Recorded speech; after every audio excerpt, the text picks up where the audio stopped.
William Ruto against the Dynasties. In the 1997 elections, a young and little-known William Samoei Ruto threw himself to the political ring for a match against a two-term MP Reuben Chesere.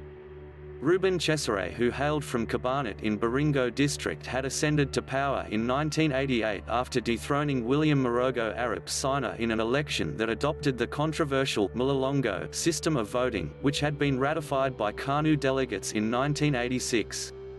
Reuben Chesere came from a privileged, wealthy and prominent family in Baringo district. In fact, President Daniel Moi grew up in their home and they therefore grew up as brothers. The decision by Ruto to go against the grain and contest for a seat held by a brother of the then very powerful president did not sit well with the establishment. Nonetheless, Ruto trounced Chesere in the 1997 polls on a KANU ticket.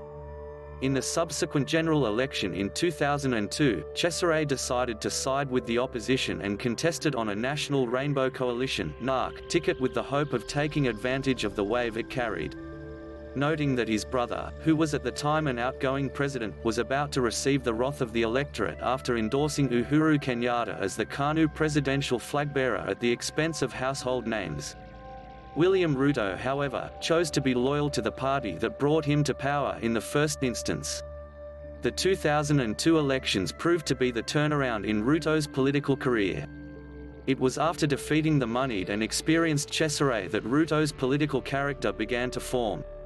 It took the shape of an ambitious, domineering party hawk and a die-hard defender of his beliefs. "You know that I don't follow anybody," he once told reporters. Anyone who voted or took a keen interest in Eldoret North politics during this time would easily tell you that this was the real battle of the titans that had ever been witnessed in the constituency. A battle of wealth vs ideas and establishment vs commoner. When this battle came to a close, Ruto again came on top. In fact, by the time the 2007 elections were conducted, the lines had been drawn and the margins had increased. The establishment did not have a key player in the name of Chesere, who was not able to recover from the bruises sustained in 2002. The establishment had lost to a little-known William Ruto. After a brief lull, Ruto worked with his mentor Moi in 2005 to defeat the referendum on the proposed constitution. They however parted ways in 2007. Ruto threw his weight behind Raila of the Orange Democratic Movement while Moi supported his successor President Kibaki.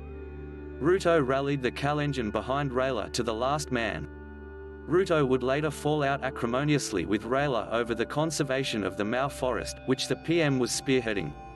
With the benefit of hindsight, observers point at this development in 2008 as the decisive moment when Raila's political career suffered the biggest hemorrhage, leading to the 2013 election lose. Ruto linked up with Uhuru Kenyatta to form a loose but vicious anti-Odinga coalition.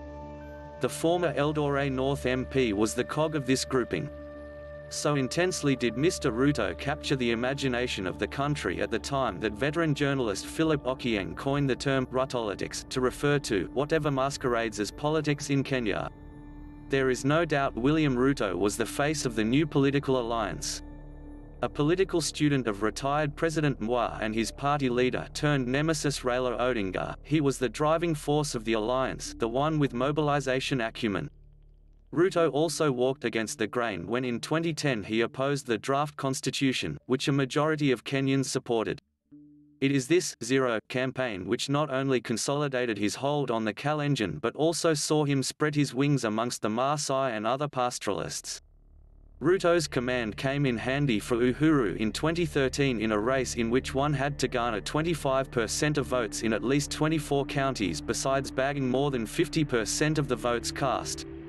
The election result, which saw Kalenjin constituencies return some of the most emphatic number of votes, also points to Ruto's charisma. He has distinguished himself as the most energetic politician in Kenya's history.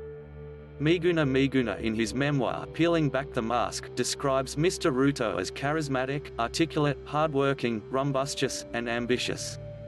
In 2017, when the presidential elections were held twice in August and October, Ruto was the man on the ground for President Uhuru Kenyatta.